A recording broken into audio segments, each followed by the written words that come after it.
పాలిటిక్స్కి వచ్చానంటే I want to strengthen my country, I want to strengthen my democracy.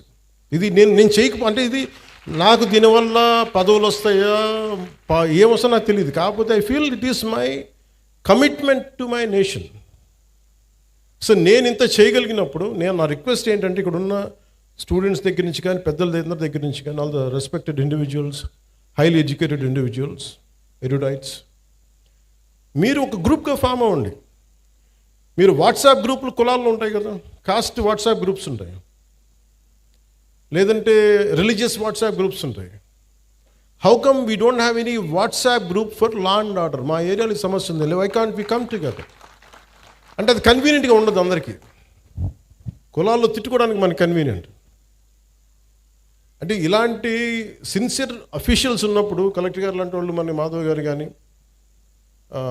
మన SP గారు కానీ, collector గారు కానీ, వాళ్ళు నిజంగా చేయగలరు. నేను వన్స్ ఛార్జ్ తీసుకున్న తర్వాత కాకినాడలో ఎవరు ఎస్పీగా ఉండాలి, ఎవరు కలెక్టర్గా ఉండాలి నేను ఒక్కటి చేయలేదు. నేను ఓన్లీ వన్ సింగిల్ ఇన్స్ట్రక్షన్ ఇచ్చాను, నాకు మీరు స్ట్రెంగ్తెన్ డెమోక్రసీ, స్ట్రెంగ్తెన్ ఇన్స్టిట్యూషన్, అంతకుమించి తప్ప నా దగ్గర నుంచి మీకు ఫోన్స్ రావు. ఒకవేళ ఎవరైనా పట్టుకుంటే వాళ్ళని వదిలేయండి, అది including if it is there my party men, I don't encourage. Very clear కట్గా చెప్పాను. ఎందుకంటే నేను ఇన్స్టిట్యూషన్ని బలోపేతం చేయడానికి ఉన్నాను, బలహీనపరచడానికి లేను. అంతేగాని ఒక ఎమ్మెల్సీ వాళ్ళ డ్రైవర్ని చంపేస్తే వెళ్ళి అతనిలాగా వెళ్ళి జైలుకి వెళ్ళి చాలా బాగా చంపేసామని చప్పట్లు కొట్టే వ్యక్తిని కాదు నేను, తాడు తీసి కూర్చోబెట్టే వ్యక్తిని. అంటే ఇవన్నీ నేను అలాంటి నాయకత్వం. అలాగే చిన్నపిల్లాడు తెలిసి తెలియని వయసులో ఒక 23 మర్డర్లు ఒక 23 నేరాలు చేశాడు చిన్నపిల్లవాడు. కూర్చోబెట్టి ఏదో పాపం చిన్న ఆ పసి వయసులో బీరు బాటిల్ తీసి మెడకోసేసాడు.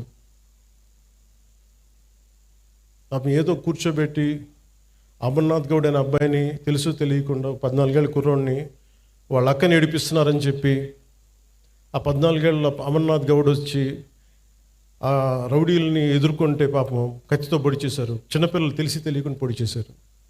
ఇలాంటి చెప్పే నాయకుడిని కాదు నేను.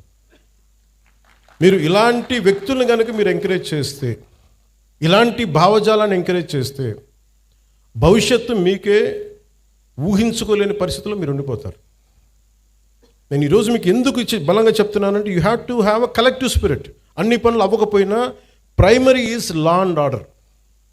లా అండ్ ఆర్డర్ బలంగా ఉంటేనే ఇప్పుడు మీరు కోరుకున్నట్టుగా కూర్చోబెట్టి ఏఐ కావచ్చు, పరిశ్రమలు కావచ్చు, రేపొద్దున ఏదైనా కాలేజ్ సమస్యలు కావచ్చు, ఇవన్నీ కూడా సవ్యంగా ఉండాలంటే లా and order should be very strict and very strong.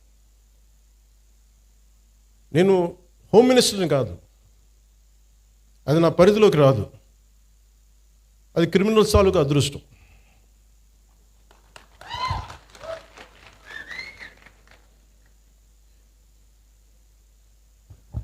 అంటే రూల్ ఆఫ్ లా అంటే మెయిన్గా మన ఎస్పీ గారికి కలెక్టర్ గారికి చెప్తున్నా, ఇట్స్ అ రూల్ ఆఫ్ లాని మీరు ఎంత బలంగా నిలబెట్టగలిగారు అనేదే మీ చేతిలో ఉంది. నా దగ్గర నుంచి చెప్తున్నాను, మీకు వన్ సింగిల్ ఫోన్ కాల్ రాదు పలానా వాళ్ళని విడిపించమని. అలాగే మా ఉన్న నాయకులందరికీ కూడా చెప్తున్నాం, none of them will encourage any kind of rowdy elements. మనం ఎవరు ఎంకరేజ్ చేస్తాం సార్? చేయం కదా. ఎవరు ఎంకరేజ్ చేయరు ఇక్కడ. That very clear. అందుకని బేసిక్గా మనకి మీరు ఇవి చూస్తూ ఉన్నారు.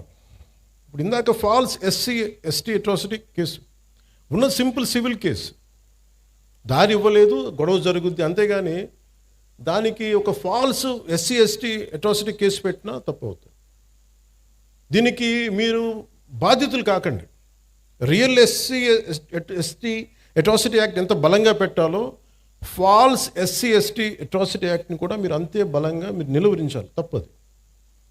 అది ఎంత పెద్ద సంఘాల నాయకులు వచ్చినా నేను వారికి ఓపెన్గా నేను నిజంగా బాబాసాహెబ్ అంబేద్కర్ గారి మీద గౌరవం ఉంటే ఎవ్వరు కూడా ఫాల్స్ ఎస్సీ అట్రాసిటీ యాక్ట్ పెట్టరు. ఇది బలంగా. అలాగే కొంతమంది నాయకులు కూడా ఇది ఎంకరేజ్ చేస్తారు. దయచేసి కూటమిలో ఉన్న నాయకులు అలాంటివి కూడా ఎంకరేజ్ చేయకండి, నా విన్నపం అది.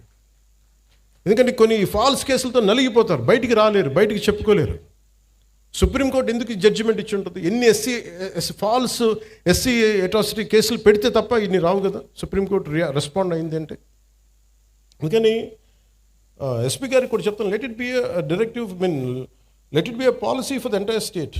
మీరు సీఎం గారితో కూడా మాట్లాడుతున్నప్పుడు ఇవన్నీ చెప్పండి, తెలియజేయండి అన్నీ నెక్స్ట్ మీటింగ్స్లో. మీరు